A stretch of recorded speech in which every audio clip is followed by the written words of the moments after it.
খালেদা জিয়ার শারীরিক অবস্থার আরও খবর নিয়ে এভারকেয়ার হাসপাতালের সামনে থেকে যুক্ত হচ্ছেন সহকর্মী সৈকত সাদিক। সৈকত, একটি ব্রিফ হওয়ার কথা 12টার পর বিএনপি চেয়ারপারসনের শারীরিক অবস্থা নিয়ে, সেই ব্রিফটি কখন শুরু হবে এবং নতুন করে আর কোনো তথ্য আপনি জানতে পেরেছেন কিনা?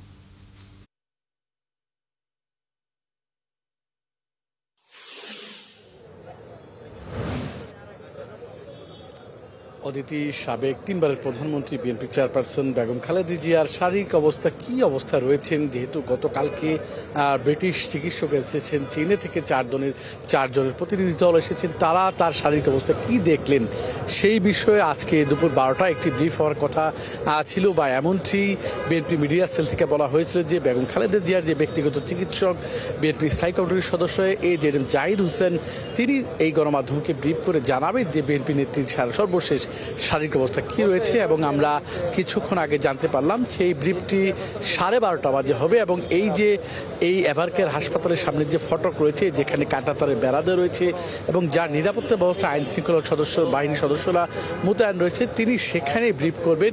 আপনি জানেন যে সর্বশেষ গত পরশুদিন তিনি সর্বশেষ ব্রিফ করেছিলেন, এর আগে গতকালকে কিন্তু কেউ ব্রিফ করেননি। তো আমাদের হয়তো আরও আধ ঘন্টার সময় অপেক্ষা করতে হবে। শুধু আমরা না, আমাদের মতো কিন্তু এখন এই এভারকেয়ার হাসপাতালের সামনে কিন্তু বিএনপি নেতাকর্মীদের উপস্থিতি ধীরে ধীরে বাড়ছে। অনেক বয়সের নেতাকর্মী তারা আসছেন এবং তাদের মধ্যে এক ধরনের উৎকণ্ঠা, উদ্বেগ, আসলে বিএনপি নেত্রীর শারীরিক অবস্থা কি হবে, কি অবস্থায় আছেন, তিনি ভালো আছেন, সব মিলে তাদের যে উৎকণ্ঠা, এর জন্য কাঁটাতারের বেড়ার সামনে অনেক নেতাকর্মী ভিড় করেছেন। এবং তিনি কি আসলে কি তাকে রাখা হবে নাকি লন্ডনে নিয়ে যাওয়া হবে, এই ধরনের অনেক প্রশ্নের মুখোমুখি আমাদের হতে হচ্ছে যারা এখানে আসছেন তারা বলছেন।